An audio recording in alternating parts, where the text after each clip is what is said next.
Welcome to the Elevate series presented by IMAGINiT. I'm looking forward to having a conversation with you guys talking about what's happening in the AEC industry and what your peers are doing to try and handle some of the ever-changing world that we're getting involved in. So again, as I said, my name is Alan Morse. I run the AEC division for IMAGINiT, and basically my focus here is looking for trends, understanding those trends, and then hopefully communicating effectively with organizations like yourself on what's happening and how you can take advantage of them. Kevin, I'll let you introduce yourself.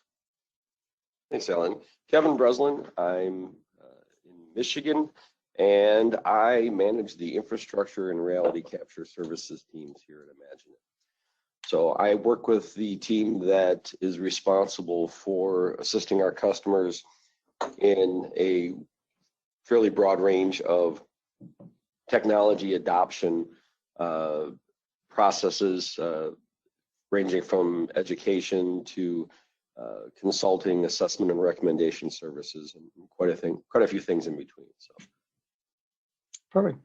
Thanks, Kevin. So, probably the first question I always ask myself is everybody's saying, "Well, what's about this game-changing strategies for the AEC industry?" And you're probably saying, "What are you going to show me that I don't already know?"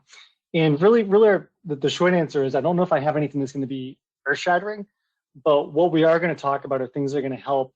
Maybe things you haven't thought about, or you might be asked the question, well, what if we could do this, or what's available? And we run into the same issues at our organization as well. As we've always done things the way we've always done them, and what could be done. And sometimes it's having somebody else have a conversation with you about what is happening out there and how you can actually affect change. So let's talk about the agenda a little bit.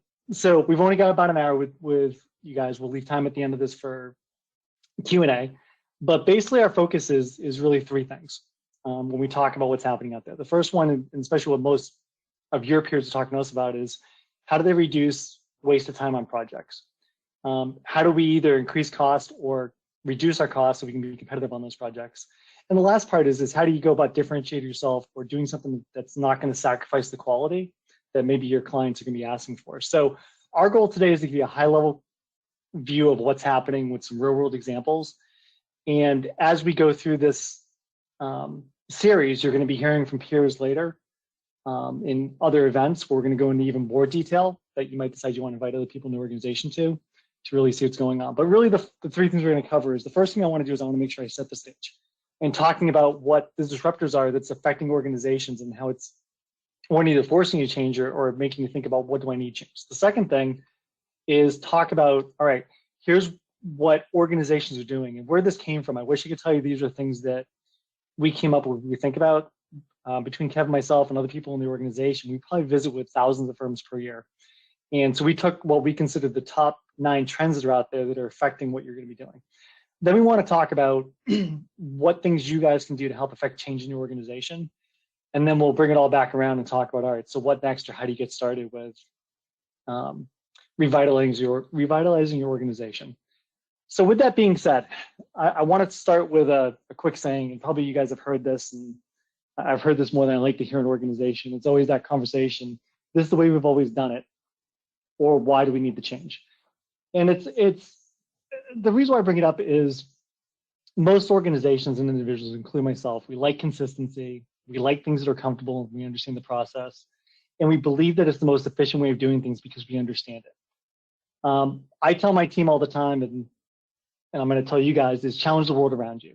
And what I'm going to ask you guys to do for the next, again, 45, 50 minutes is, as we talk about disruptors and we talk about what organizations are doing to handle disruptors, is what can you do to overcome some of those changes, or think about, is this an issue in our organization and how do you guys go and try and fix them? So let's talk about some disruptors, and I'm going to start with a caveat here. We are a little biased. We are an Autodesk partner, so it does affect some of those biases, but I want to make sure as we talk about both the disruptors and ways people are solving them, these are all things you can do on your own. This is not, you have to go to a consultant, you have to go to a vendor, you have to go somewhere else. These are things, in some cases, they've asked for help outside, or they've done stuff internally. But from a disruptor standpoint, I wanted to break it down into what I call 3 bite-sized chunks of where they fall into. The first one revolves around people. Second one revolves around technology. And the third one revolves around external factors that are basically, in some cases, out of your control, or things you're going to have to start adapting to. And with each of these disruptions bring different complications, different topics we're going to talk about, and understanding risk versus reward. So let's get into and talk about some of those. So I wanted to start with people. So the old philosophy has always been, if I got a problem I need to fix, let me go throw some bodies at it. And I'm not sure about you, we're in the same boat as almost everybody. People's been probably the hottest topic over the last 3 or 4 years because there's not enough people to do the work. When you think about things like the Great Resignation, or I even call it the baby boomers retiring, we have a people issue. And what I mean by a people issue is if you look at the metrics out there, and especially in our industry, for every one person looking for a job, there's 3 jobs open to them. So that means that I can't necessarily go fix the problem by going to find bodies to fix those issues. The second thing that comes up is, again, what's the cost of those employees? And there was an article that came out, I think it was a couple of weeks ago, and it talked about loyal employees versus the ones that decide to make a move. And the difference is the ones that decide to go move to another position are seeing anywhere between a 9 and a 12% increase in their salaries. And it also then brings up the other question of what do I do with my existing staff?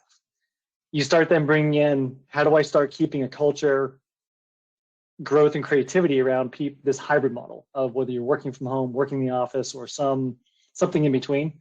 I'm not here to talk today about what to do or how to do that, but again, these are things that are coming up. When you start thinking about the cost of adding this talent, or even if I have to go out and outsource, the question comes into is, how do I handle that when I'm going after projects? So it falls into what I consider basically three paths you can take. The first one is do you look at raising your rates, which nobody likes to hear, and it's always a touchy subject. And it does affect, in some cases, your competitiveness if it is a price-related opportunity. The second part is do I eat the cost? And then the question really comes into is, how do I actually eat it without costing myself either losing money or not being able to take a project? Or the third one is do I not do anything? Do I not go hiring bodies? And do I potentially have the burnout of the current staff that I'm working with? So what this leads to is a couple things. So employee satisfaction has been a huge issue over the last 2 years because of whether it's COVID or people being tired. The second thing is, how do I make sure that I have a good work-life balance? Because I'm not sure about you guys, but when I was working at home, I probably worked harder than I did at the office because it was never that stop. Third is, again, how do I make sure that I balance out what I do for my loyal employees versus new people that are coming on board, overworking the staff and added stress. So that's the first disruptor that's gonna affect some of the things we talked about. The second one was technology. So I kind of look at it like this: if I can't fix the problem with the body, most people say, well, let me go add technology to the conversation or software to try and fix the problem. The last 2 years has forced many of us to rethink our relationships with things like the cloud, with the application we're going to use, how we communicate with our clients, or even some of the things that we deliver to them. And in most cases, most organizations that we've talked to are doing it haphazardly by their own accord. And they're saying in a lot of cases, we're trying to find ways of reducing the fatigue of our staff and giving them the tools they need to be able to offer stuff to the clients that makes sense. But in most cases, what it's actually doing is it's causing disruptors in your organization. And what I mean by that is things like, how much software do they have on their desktop? What's the cost associated with that software? Does the software offer anything that I currently don't have today? How do I go about effectively training the employees to do the right stuff? Understanding the impacts of, as I take data from point A to point B to point C, and how does that affect working with those organizations? Or in some cases, I've got all this data and I've got no real way of figuring out how I use it for analytics, or if it's even hurting my workflows. So technology can give you a competitive advantage, but it's also one of those things where finding a lot of organizations are still struggling with, how do I actually balance cost versus functionality versus deliverables? And those are some things you have to think about when you're looking at technology. The third piece comes into external factors, which we know in most cases are out of our control. Perfect example is COVID. COVID forced us all into a different work-life model. The economy, as it goes up and down, are things we're going to continue dealing with. One of the things I've still heard from a lot of organizations is still a big backlog of business, so the question of when it happens. But when you also go look at it from a higher level standpoint, it's also causing our clients, meaning your clients and both our clients, because we do work with owners as well, is how do they think about the work that they've currently gone at the bid for, and how does interest rates affect cost of your work, or even materials going to affect their ability to get work done or want to even do that work. So people are rethinking what they do from a constructability standpoint. And when you think about it from an economy standpoint, no matter if the economy is good or bad, there's always competition. There's always somebody leading with, I can do it cheaper and better and faster. So the question that always gets a lively response when we go out and visit organizations is why do you lose business? If I ask the question, why do you win business? I get all the right answers. They like us, we know what we're doing, we've been working with them for years, we offer them a good price, there's a lot of value. But when I ask the question of why do you lose business, I typically get two responses. And the first one is somebody either bought the business, and usually the comment with that, there's no way they could do it and actually make money. The second response I get is we didn't have the perceived experience. And Mike, when we go talk to owners, typically that's the easy answer. It's sort of like somebody saying it's not you, it's me. And that's what we're kind of seeing when we start thinking about these external factors of how is what you're doing affecting your ability to win business. So when we start talking about these three external factors, I wanted to make sure we set the stage for what organizations are doing. Now, again, I'm not going to tell you that we can fix all those problems up there. I'm not going to tell you there's a silver bullet you're going to do one thing that's going to help all of a sudden change your business. It's not one thing, but it is looking at the different workflows and processes that you have that can help you better analyze what you're going to do. So Kevin and I, over the next little bit, we're going to take you through the 9 tactics that your peers are using to try and solve some of these problems. So let's get into it. So let's start with workflows and processes. So the reason why we're starting here is this is probably the number one thing that most organizations, when we go and talk to them, think about when they're looking to make a change to the business. And the importance of it is, and they're typically looking for 3 things. They're looking for where are the bottlenecks in the process. So what's either taking me a long time, what's costing me a lot of money, what's just really slow that's maybe making me not be competitive. The second thing they're looking at is repeatable processes. They're looking at those things that they do over and over again that are the same workflow, the same process, the same methodology. And then the third thing they're looking for is application consolidation. They're looking for, do they have the right applications in the right spot to do the right work? So when you look at those 3 things, it comes down to understanding your workflow and process. Because if I don't do that, it's like me throwing darts at a wall and hoping something sticks. So with that, Kevin, I want you to jump in real quick and maybe talk about an example or 2 about what organizations are doing and the importance of looking at the workflows and processes. Sure. So I just want to start by prefacing, as we go through this, from my perspective, I want to make sure everybody understands that I'm speaking from part of the consulting services side of the organization. So the perspectives and the positions that we have and some of the solutions that we've engaged with organizations on are not just my personal perspective. It's really as a representative of the team that works with organizations large and small, commercial, government, literally hundreds a year, if not more, through a wide variety of services. So the perspective, keep in mind, is not just Kevin's perspective. It's really the aggregate of the organization and our interactions with companies and commercial and government entities. So as far as the workflow processes go, the first item there, efficiency, productivity, and profitability, that almost seem like a cliche hyperbole, but it really is one of the key factors that we're finding with organizations that are struggling in some cases with competitiveness, productivity, all of the things that are here. And one of the challenges that many have is they're on the inside. So their point of view and their perspective on whether their processes and workflows are sufficient to be to get the job done. Are they using the technology in the best possible way? Are they getting the most value out of their technology investments?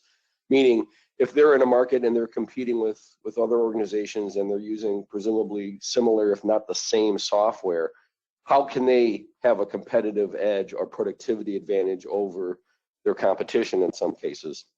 So what we find in a lot of cases, even though most of our customers are primarily using the same basic technology, the differences can be in the way that the tools are being used. It's the processes, it's the way that data makes its life cycle through a project, from in the case of infrastructure customers, from the way data is collected from survey and the way it's incorporated into design, through design, plan, production, and then out for construction and so forth. So the details that data goes through and the processes can have a profound impact on an organization's ability to do this. So this is something we do quite a bit of. We have a range of services that fall under the umbrella of assessment and recommendation services, and they're all basically centered around helping an organization to identify where there might be problems, challenges with regard to the way they're doing things, and then providing recommendations, essentially a prescription to achieving greater results, higher levels of productivity, and so forth.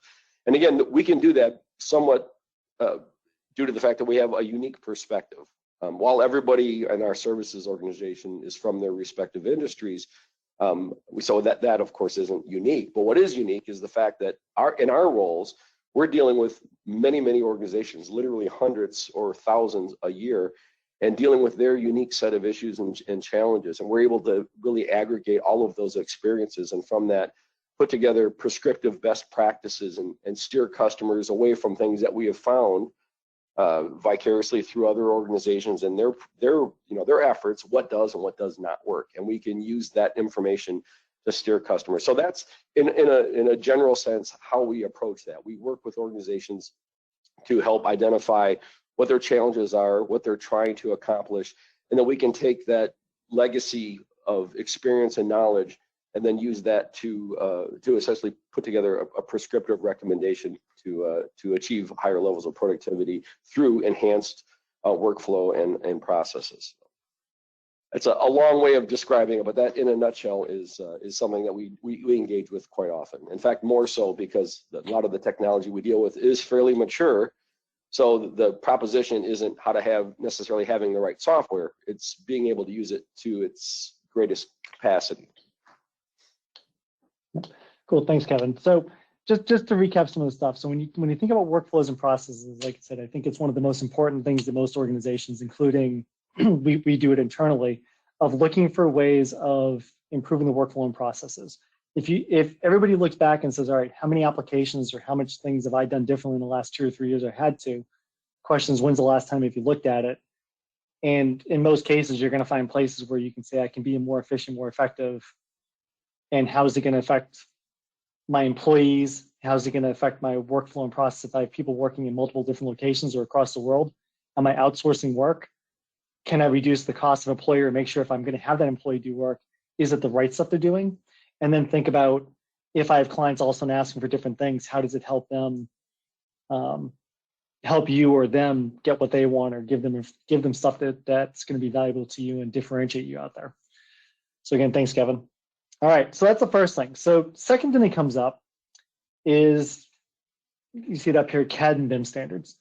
So I consider this the living, breathing document in most organizations. And before we get into why I think it's important, let's talk about what's causing this to come up in a lot of conversations. And basically it's revolving from a couple things. The first one is we're seeing organizations are doing more mergers and acquisitions today than probably in the last 10 years. We've got the baby boomer generation starting to say, I want to start checking out and maybe sell the organization. We're starting to see organizations looking to be more competitive.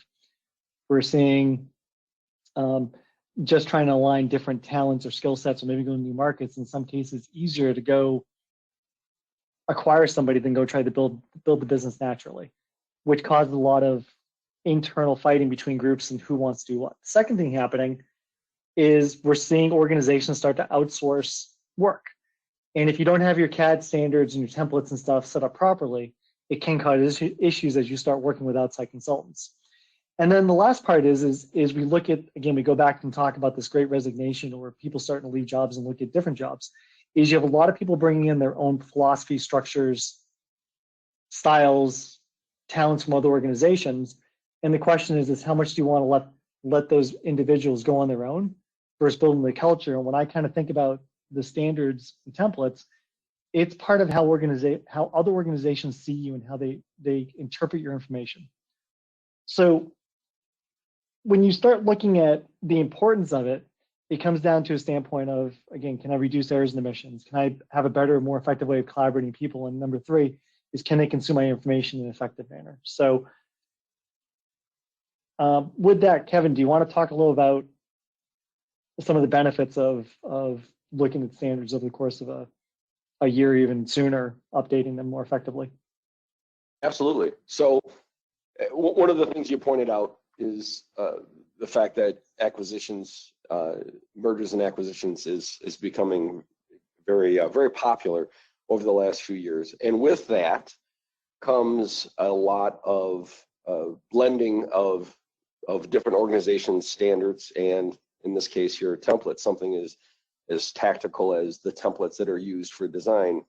And while not everybody on this call may be familiar with the particulars of a template, but the short version is the templates that are used really are where all of the physical characteristics of your product, your design comes from. The colors, the line types, the fonts that are used, the way that things are stylized, it comes from a template of some sort. So what we're seeing is organizations that grow through acquisition or merger, they will see essentially a measurable reduction in productivity. And a lot of times what happens is, beyond the standard issue chaos that you get when you bring organizations from different backgrounds under one roof, so to speak, is how do you manage the templates, literally the templates that are used in the design, which is the bread and butter of most firms. How do you ensure that they're being used properly? That we're, for example, if company A acquires company B, and the intent is that we have a unified set of standards and templates that embody those standards, is being used consistently across the board. If that's not happening, that's going to create productivity problems. It's going to limit your ability to workload share. So to have, for example, an engineer from company B work on a project that started under company A, if they're unfamiliar with those templates, or worse, if they're not aware of those templates, they're not using them properly, then it's going to add chaos, and then all of the requisite delays and productivity losses in a project, because you're simply not using the right template. It's one of the things that seems overly simplistic, but again, thinking of it through the lens, looking at it through the lens of this being what defines the physical attributes, in some respects, the actual behavior of the program. If people are not educated on that properly, if it's not set up properly, it's not been disseminated throughout the organization in a way that everybody understands what to do under what circumstance, and so on and so forth, it's a big productivity killer. Plus, it creates frustration. And one of the things that Alan had talked about is a lot of people are leaving organizations looking for greener pastures. And if they sense, an inordinate amount of chaos and frustration, it certainly is not helping there. So there's more to the dysfunction with regard to templates and standards than it simply being a matter of aesthetics not being, in harmony with the entire organization. Cool, thanks, Kevin. So again, just to recap, again, some of the reasons to look at this is because of hopefully reducing employee turnover or frustration, basically helping those that are, whether they're at the office, they're at home, they're hybrid, being able to stay in conjunction with the organization. It's supporting when you do outsourcing, again, making sure you keep in the same language. Hopefully it helps reduce rework because everybody's doing things the same way. And in a lot of cases, it's going to support technology uses and making sure you've got the people looking at the right tools for the right functions as you're working with the model and the data. So we've talked about the importance of workflow and process. We've talked about standards. Now, the third thing that comes up is, as we've talked about, you've heard me say it a couple of times, is outsourcing. And there's basically three different ways I kind of look at outsourcing. The first one is, am I looking to fill a position that's very hard to find? Am I looking to do design work, or am I looking to do something that I can't afford a full-time employee with? And when you think about, again, the importance of the workflow and the standards, all that leads into having better communication with whoever you're going to work with that might not be in the organization. Now, if you'd asked me this question 2 years ago, or I should say, if I asked this question to clients 2 years ago or 3 years ago, outsourcing was a no-no. They might have done it with IT, they might have done it with some additional resources, but we're seeing more people saying, if I don't want to go fix my process, my workflows, if I don't want to go add technology, if I can't find the bodies, they're starting to rethink the benefits of outsourcing. In a lot of cases, outsourcing has become a better option because the rest of the world is starting to catch up with understanding what we're looking for, how we need the information, getting past those language barriers and gaps from a knowledge standpoint. So we're starting to see more and more people look at it, and the things I want to get across, or at least start talking about the benefits to it, is in a lot of cases, these high-end positions, whether you're talking about somebody to do support, do CAD management, IT, there are some benefits of looking at it, because in some cases you get somebody that's not on your payroll, they might be available immediately, or a group of people might be available immediately. The second piece is, if I do want to get some work done, or I have some manual drafting work, it might be cheaper for you to outsource rather than using your high-priced employees to do some of that menial labor. Or in a lot of cases, like we said, when you start thinking about some of this rendering, animations, visualization type work, you might say, based on the size of the organization, I can't do it. This might be a cheaper option for you. But it goes back to the point of making sure you've got a core consistent standards to work with it, to help make sure you're using your existing clients effectively, to get the most out of them and make sure they're happy. So Kevin, any examples you can share of just talking about how the organization outsourcing and some of the benefits they're seeing? Yeah, so CAD management is a really good example. So it's one of these things that over the years, and for the last several years, IMAGINiT's been doing industry surveys, and one of the questions we ask is whether or not they have a dedicated CAD or BIM manager on staff, and if so, what type of activities is that person involved in it. And over the years, we've seen sometimes flat, but sometimes a diminished percentage of our customers will actually have a person who is a dedicated CAD manager on staff. And I understand that, generally that's going to be an overhead position, and it's difficult to draw a lot of profit out of that, but it is a necessary thing. So what we're seeing is some organizations, medium, even some very, very large organizations that have been reaching out to us and essentially looking for help for things that a CAD manager or a BIM manager would be doing for them. In a couple recent cases here, over actually multi-year engagements we have with some of these organizations, where they found, rather than hiring somebody or maybe a couple individuals based on maybe they need help with, let's say, for example, building design, but they also need someone that is fluent with infrastructure technology. So rather than hiring multiple people, or maybe trying to turn one generalist into a master of everything, it makes more sense to reach out to an organization to take advantage of a bench of professionals that have a wide range of experiences in various industries and disciplines, and then tap that bench of individuals to fill those needs, to help do the things that a CAD manager would do, and to Alan's point, without having to bring them on staff, making them full-time employees.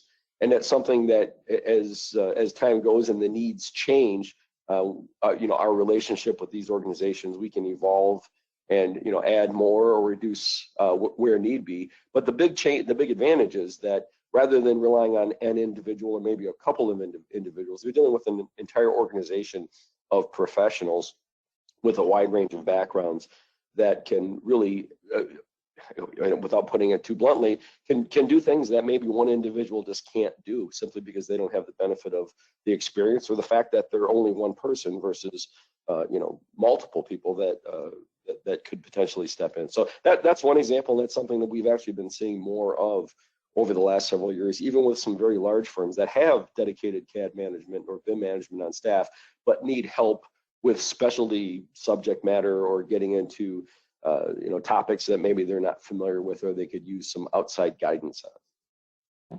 Thanks, Kevin. So again, just to recap what some of the stuff you heard there. So again, we're starting to see a lot of people look at outsourcing. It should be able to help you if you do have employee turnover, if you're struggling finding talent.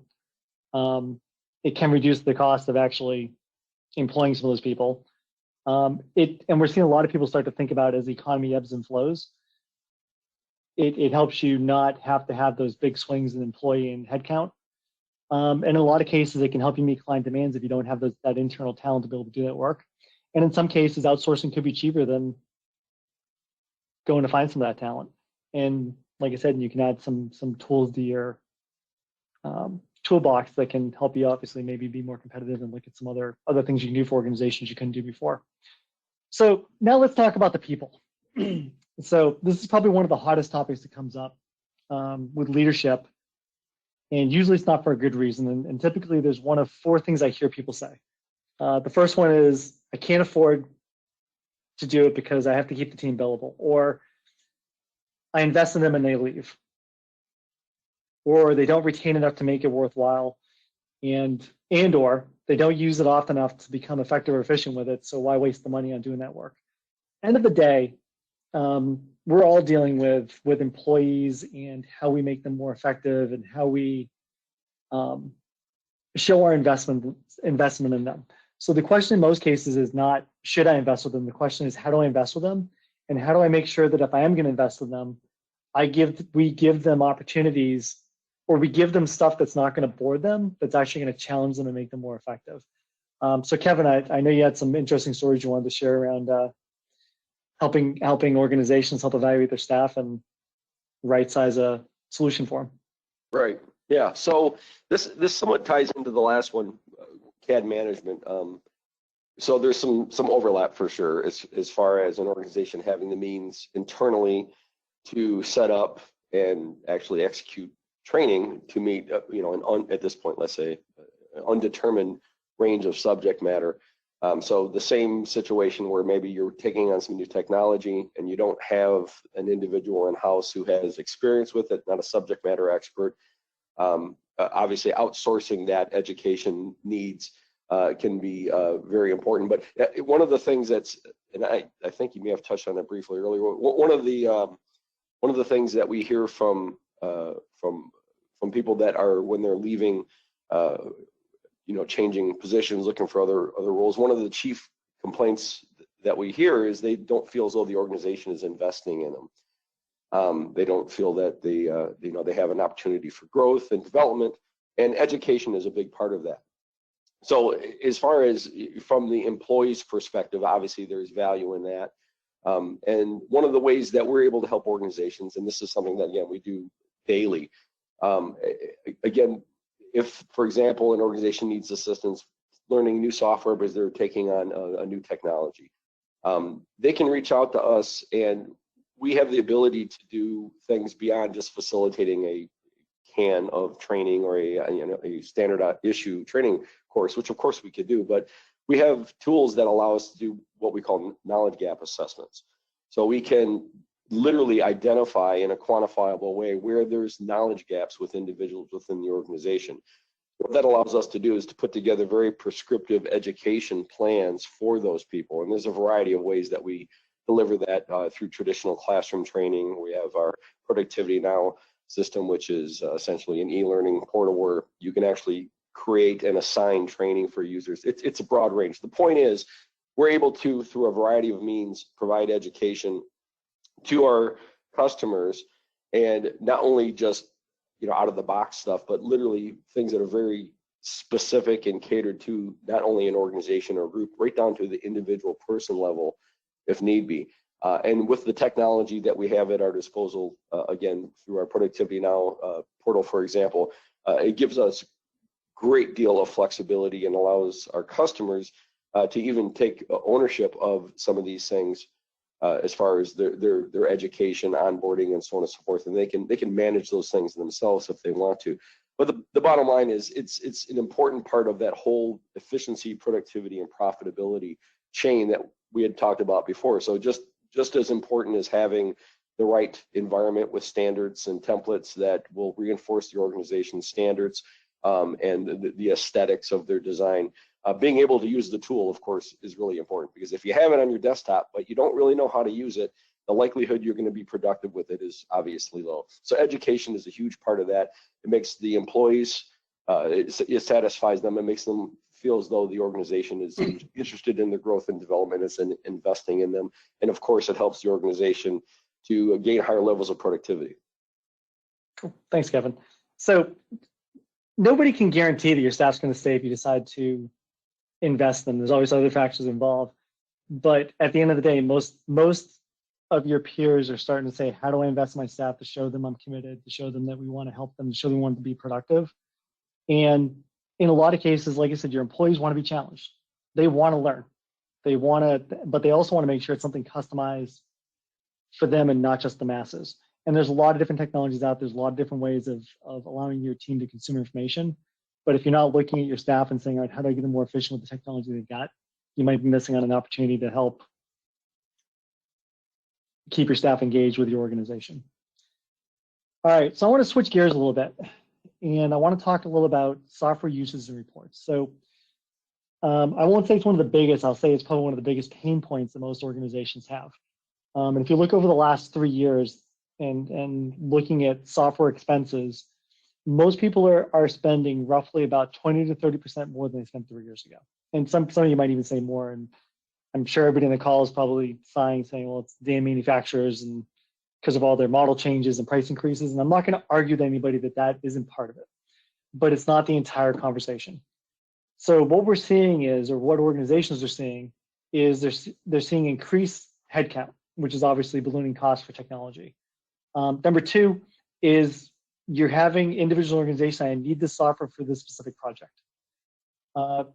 Number three is people are coming in with their own skill sets and own software they know how to use, and they're saying, I can't do the work on the stuff you got me, I need something different.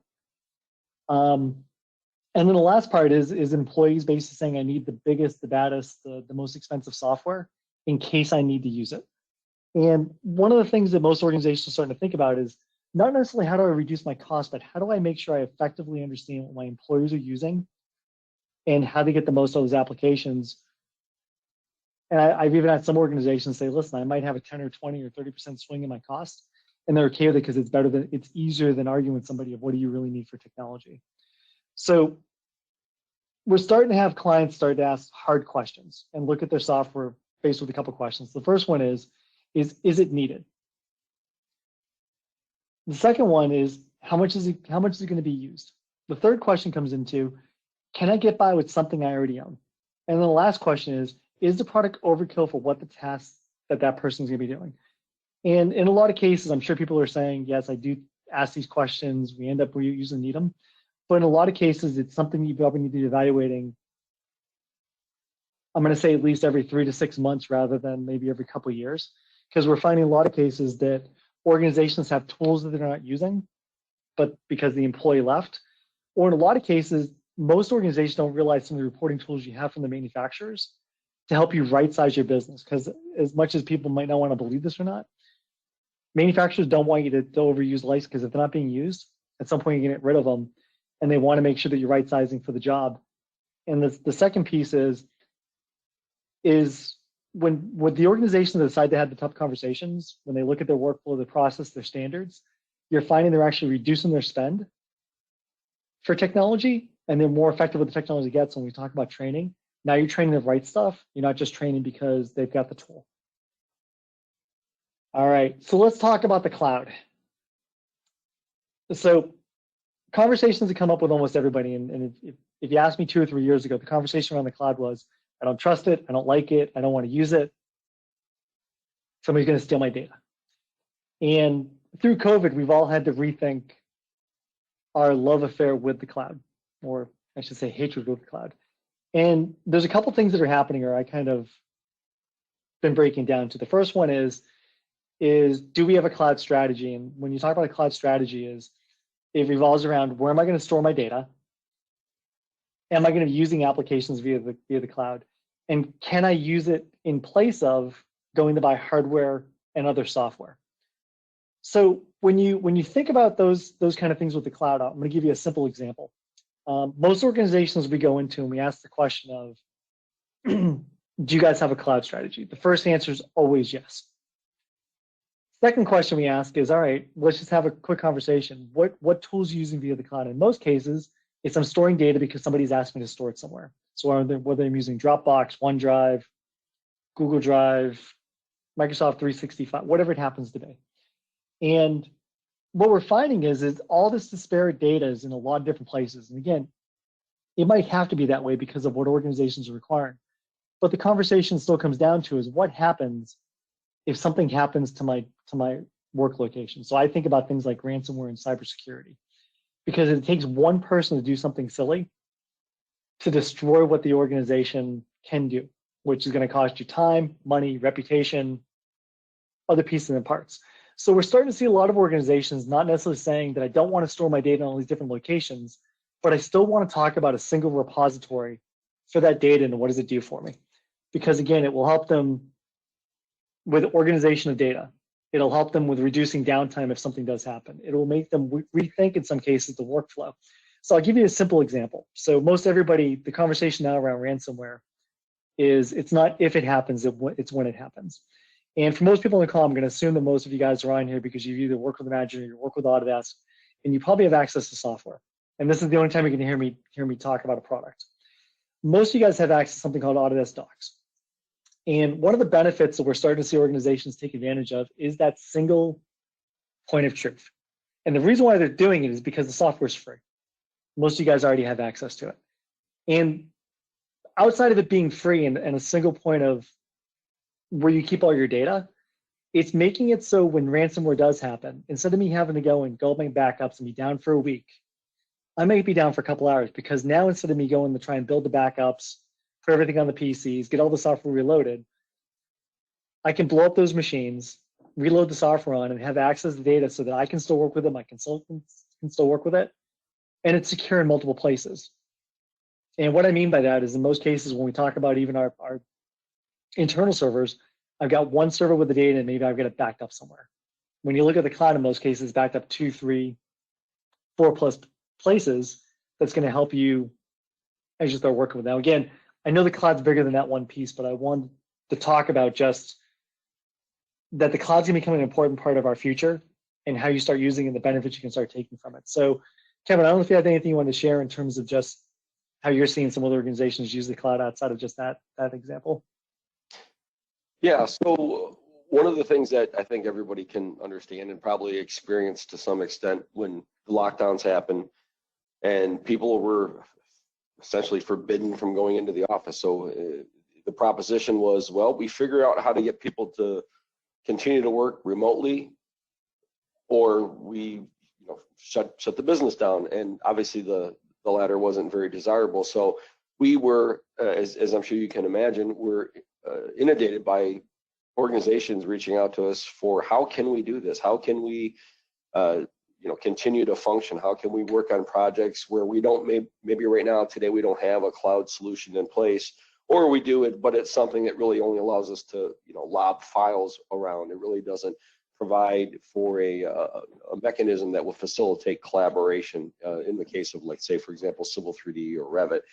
A makeshift solution in most cases is probably not going to be ideal. So it's something that with sudden and very strong acuteness, we had a lot of organizations asking for how can we do that. So we did work with a lot of organizations and through a variety of means to achieve that. Some of them through Autodesk solutions, but there's others out there as well. But it's something that the interesting thing is when that was initially done, it was done under duress.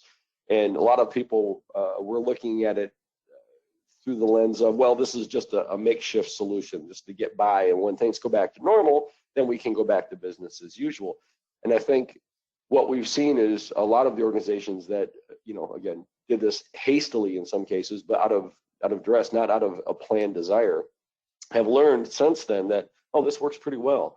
And this is easier for us to collaborate and to work internally or to share data with external customers or partners. So it is through an unpleasant situation, it has, I guess, been kind of a silver lining for a lot of organizations. So the adoption has spiked substantially over the last few years, and we see that trend continuing because the benefits. And there's not a one-size-fits-all solution for everybody, obviously. But the benefits, I think, are, especially as the technology matures and becomes more powerful and advanced, it really outweighs the concern, the uncertainty about not having your data under your roof necessarily. And then, to your point, Alan, about concerns about security and recovery and things of that nature.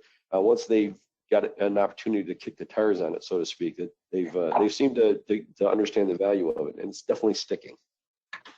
Yeah, absolutely. Thanks, Kevin. So again, I'm not going to sit here and tell you guys you don't have a cloud strategy or you need to maybe rethink about it. But as you guys think about your workflow and process and communication, if you start outsourcing, we're just finding more organizations are doing a Band-Aid approach for really thinking about the overall strategy and process and what they're going to do with the data. So it's something to think about as you guys are looking at doing more stuff in the cloud. So let's talk about data. Data. It seems like in this day and age, data is king. And we're finding more and more organizations are struggling with two basic things around data. The first one they're struggling with is, what data do I have? And number two is, how do I make it, how do I use that data to make better decisions? And I'll probably add a third in there, which is, how do we help reduce human error going from point A to point B to point C with that data? And there's a lot of different things that are happening out there.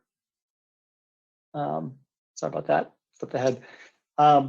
When you think about the data and the information available, the first thing most people are looking at is, we talked about the workflow and the process. We talked about the software. And we're starting to see organizations maybe say, this might not be the best piece of software, but it has the best workflow for me to bring data from design to construction, whatever happens today.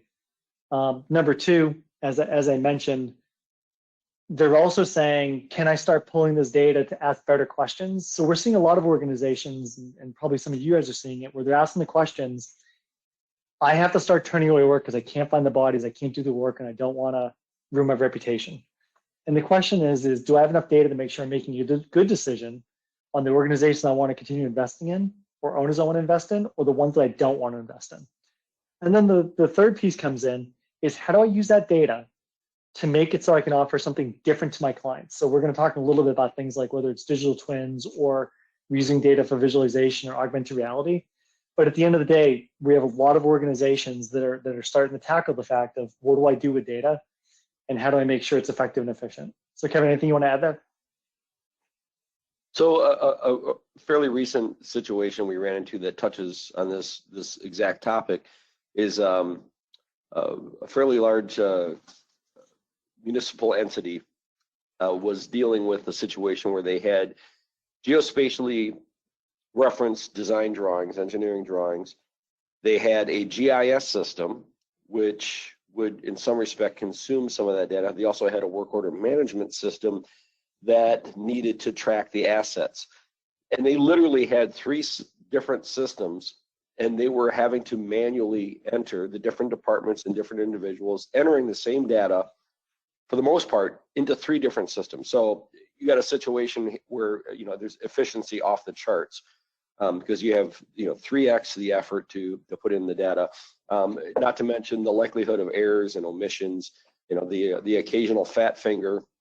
So they were looking for a way to create something that would reduce the cost / time it takes to do that, reduce the likelihood of errors, and then to simplify their workflows and processes. So in their case here, it kind of ties into what will be the next topic, but we worked with them to create some automation that really tied those three disparate systems together in a way that they had a singular way of inputting and managing that data, whether it's going to be something that's in their engineering design drawings, or if it's going to be referenced in a table in their GIS system, or if it's going to be something that's used as part of their work order management and processing systems. So it's something that another opportunity, again, where efficiency and productivity gains, not to mention, again, the unpleasantness of errors and omissions, those things can be mitigated and a change in a very positive way just by taking advantage of, in this case here, a little bit of automation. Cool, thanks, Kevin. So again, there's a couple things that you guys can look at. So we've seen people do it with whether it's SQL, Power BI, Excel. There's a lot of different tools out there to start looking at integrating data. But the other big piece is, as we talked about and Kevin just said, is making sure that we have efficiency so we reduce errors and risks, or I should say human error, of replicating data and making sure it's effectively done. So we're seeing a lot of organizations really start to think about what do I do with this data and how to use it more effectively. So let's get to my favorite topic. And this comes up, and the reason why I say this one is one of the last pieces is because once you look at your workflow, once you look at your CAD standards, once you look at education, once you figure out your strategy around the cloud, the conversation comes in is, can I reduce repetitive tasks? And what I mean by this, and I want to make sure I'm very clear here, there's two things we talk about. One is you can add different utilities or tools to improve workflow and processes, or two, you can start looking at the workflows and saying, can I replicate this without a human being touching this information? So whether we're talking about things like generative design, artificial intelligence, or even using some of the tools out there that we've known and loved for years, the conversation really comes down to is, can we put something in place that helps our employees spend the time doing the right stuff? And I'll give you a simple example of what I mean and the power of it. Say, for example, you have an individual employee that wastes 5 minutes a day doing something. Doesn't matter what it happens to be. And that, let's say that billable rate is, you bill them out at $100 an hour. Roughly every year, it's costing you roughly about $3,000 for that employee to do that 5-minute task. And if I can automate it, what can I do with that time? Can I have a more satisfied, happy employee? Can I maybe do something I couldn't do before?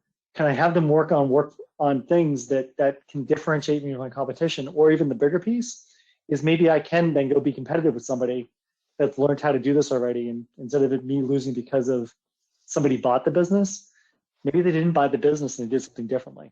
So when you guys think about this, and again, it comes back to understanding your workflow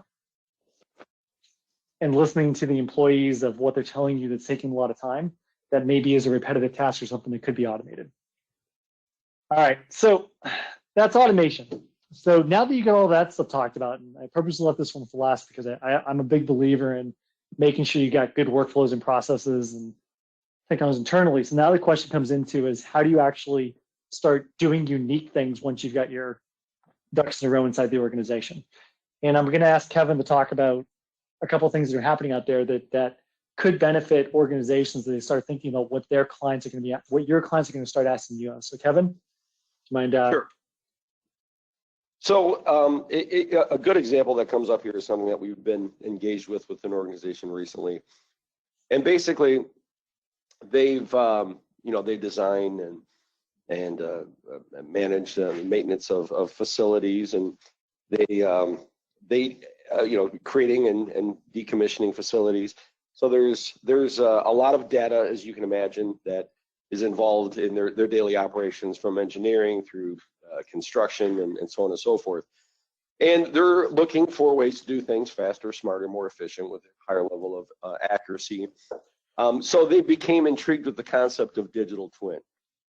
And it's a bit of a buzzword, and I think that as far as what constitutes digital twin specifically, that's somewhat up to the person that's asking the question. But in their case, they're looking for something that would help to facilitate the decommissioning of their facilities in a way that would allow them to do it faster, more safely, because in their case, safety is a big concern. They can't just send a wrecking ball in there and just smash things. They need to do things in a very specific and orderly manner for safety reasons. And they also wanted throughout the life cycle of the project, they want to be able to maintain their assets, and they want to be able to understand where something is and what the for example, what the maintenance history is of an item, or what the item tag number is.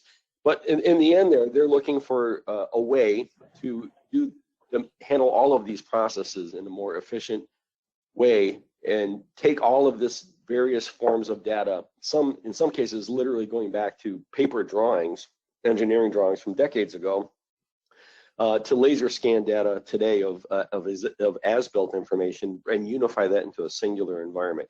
And they had tried using a kind of a more or less an off-the-shelf system to do that, and they had mixed results with it. So they reached out to us, and we've been working with them to get a better understanding of what their needs are specifically, and helping them put together something that's more purpose-built specifically for their organization. But the takeaway is, we're able to help them identify what they need specifically from a quote-unquote digital twin system, how to incorporate the various forms of technology, legacy data, and then create an environment where all of the stakeholders are going to have access to the information and use it in a way that's going to be meaningful for them, that's going to allow them to achieve their results. So it's really exciting for us because, well, from a tech person's perspective, it's great because we get to play with a lot of great technology. But it's also gratifying to know that for the organization, that having a system like this in place is going to have a profound impact on their ability to do what they need to do. It's going to allow them, again, to do things faster, higher level of accuracy, more efficiency, and reducing the likelihood for errors because we're not dealing with a bunch of disassociated forms of data. It's all being unified into a singular environment. Cool. Thanks, Kevin. So again, everybody has a lot of options in terms of what you decide to do next related around new technologies and innovations. The biggest thing I can tell you is most of your clients, and when we talk to owners, they always say the same things. We want people that are going to be either with us or a little bit ahead of us to help talk to us about innovation and then what we can do with it. When it happens the other way, it puts most organizations in a really tough spot to now have to do something that maybe you've not done before, or put yourself in a situation where maybe you don't do it as effectively as you could, and it might cause some problems. All right, so let's talk about effects on the organization and what this really means. So we've talked about a bunch of stuff in a really short time. As I mentioned, we're going to do some additional events with peers talking about really going into a lot more detail, but you guys have a couple options or things to think about. The first one is maybe you saw this and said everything's fine and you do nothing. Organizations do it all the time. It's something where I would still encourage you guys to look at your workflows and processes, but it is an option for you guys to think about. The second thing is if you do decide to do something, you as leaders on this call need to make sure that you're engaged at the beginning, the middle, and the end. The worst thing that can happen is saying we want to do this, push it off, and then do nothing with it because most of your employees will probably notice it and it probably won't stick. The biggest thing you can do is making sure you listen to your employees, and something I try and practice here all the time is understanding the pains, the issues, the things that are frustrating them, and saying, is it something that I can fix based on some of the categories you saw here or some of the disruptors that's affecting them? The other thing is, again, we're starting to hear more and more people saying, well, the clients really don't know what they want. Or not listening and saying, well, we'll give them what we typically give them and see what happens. It's a risky place for organizations to be in. And I would encourage you guys to make sure that not just understand what they're asking for, but before you say, yes, we can do it, go talk to people who can do it. And I'm guilty as everybody else. I'm like, oh, sure, we can do it. It's easy. And then I find out the scope and scale of it. Maybe I shouldn't have done it. The last thing, and this is probably the key piece there, is think about investment versus reward. All because it can be fixed doesn't mean it should be fixed. And I'm always encouraging people, don't bite off the biggest thing that you can possibly fix because you think it's got the biggest reward. In some cases, pick those small things that's going to start to change the culture of the organization and realize change isn't so bad. So with that being said, let's talk about next steps. And Kevin, I'm going to pass off to you for a little bit and talk about some of the things you recommend that they can be doing.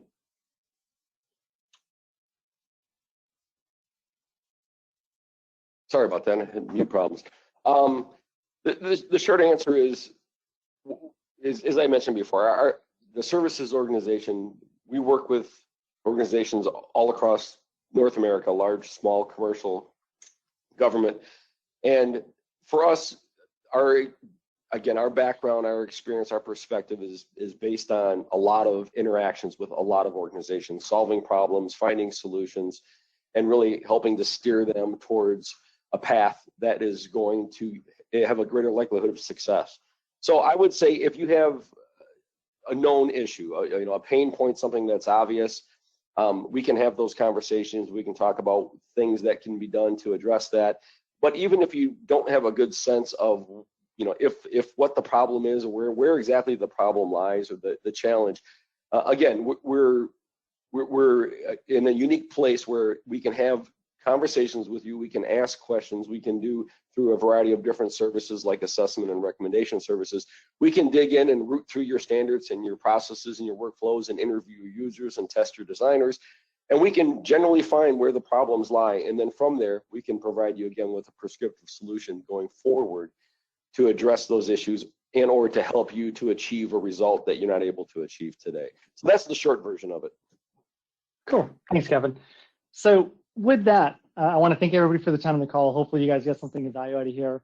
Again, as I said, most of it wasn't rocket science. Some of it probably was said, well, yeah, we know about this. And the question is, are you doing anything? And how do you start taking those first steps forward? So the last thing I'll tell you before we get into questions is, as I mentioned a couple of times, there will be some additional Elevate series happening with different individuals talking about some of these topics in more details and going into what they specifically did and how they did it. But the goal today was really giving you a high level of some of the things to look at for your business as you move into the second half of 2022 and start preparing for 2023. So with that, any questions?